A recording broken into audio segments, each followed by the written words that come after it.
आणि बुलेटिनच्या सुरुवातीला बातमी आहे पालकमंत्री पदासंदर्भातली। नाशिकच्या पालकमंत्री पदाला स्थगिती दिल्यानंतर गिरीश महाजन चंद्रशेखर बावनकुळे यांच्या भेटीला पोहोचलेत।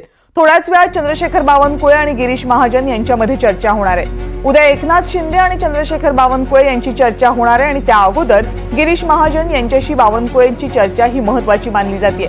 नाशिक आणि रायगड या दोन जिल्ह्यांच्या पालकमंत्री पदाला स्थगिती देण्यासाठी शंभूराजे देसाई यांनी बावनकुळे यांच्याशी चर्चा केली होती। सध्या मुख्यमंत्री हे महाराष्ट्रात नाहीयेत, ते दाओसला परिषदेसाठी गेलेले आहेत। त्यामुळे चंद्रशेखर बावनकुळे आणि गिरीश महाजन यांच्यामध्ये या प्रकरणात काय चर्चा होते याकडे महत्त्वाचं लक्ष असेल, कारण चंद्रशेखर बावनकुळे हे त्यानंतर एकनाथ शिंदे यांच्याशी चर्चा करणार आहेत। रायगड आणि नाशिक या दोन पालकमंत्री पदाच्या नेमणुकीला पालकमंत्री पदाची यादी घोषित झाल्यानंतर काहीच तासांमध्ये स्थगिती देण्यात आली होती। नाशिकच्या पालकमंत्रीपदी गिरीश महाजन यांची नियुक्ती घोषित करण्यात आली होती। आपले प्रतिनिधी अक्षय कुडकेलवार आता आपल्या सोबत आहेत या भेटी संदर्भात आणखीन अपडेट देण्यासाठी। अक्षय, ही भेट अर्थातच महत्त्वाची आहे, कारण गेल्या काही तासांमध्ये घडलेल्या घडामोडी, पण आता बावनकुळे आणि गिरीश महाजन यांच्यामध्ये कोणकोणत्या मुद्द्यांवर चर्चा होण्याची शक्यता आहे? कविता, आपण जर बघितलं तर राज्याचे मुख्यमंत्री देवेंद्र फडणवीस हे परदेशात आहे आणि अशा वेळी जे दुसऱ्या क्रमांकाचे ज्येष्ठ नेते सध्या मानले जातात भाजपामध्ये महाराष्ट्रातले चंद्रशेखर बावनकुळे यांच्यावरती अनेक महत्त्वाच्या निर्णयाची जबाबदारी आहे असं कळतंय।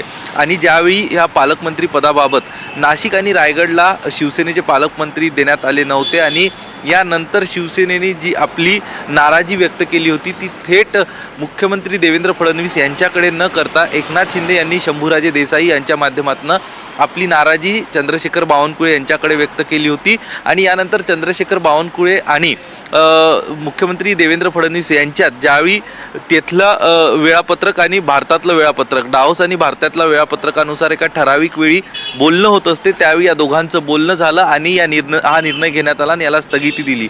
हे असं सगळं झालं असल्यानंतर आपण बघतोय काल रविवारचा दिवस होता, सगळे मंत्री बाहेर होते।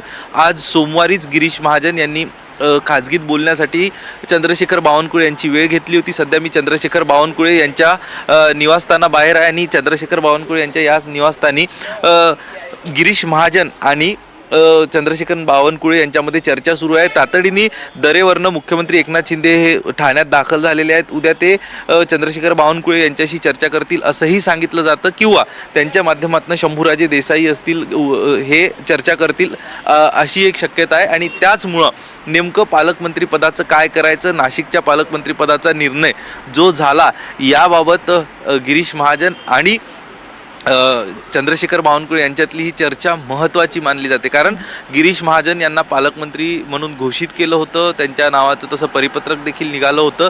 मात्र त्यानंतर अचानक नाशिकच्या पालकमंत्री पदाला ब्रेक लागला, त्यामुळे आता नेमकं गिरीश महाजन यांच्या वाट्याला काय येणार आहे? स्वाभाविक आहे, किती नाही म्हटलं तरी गिरीश महाजन हे नाराज असतील।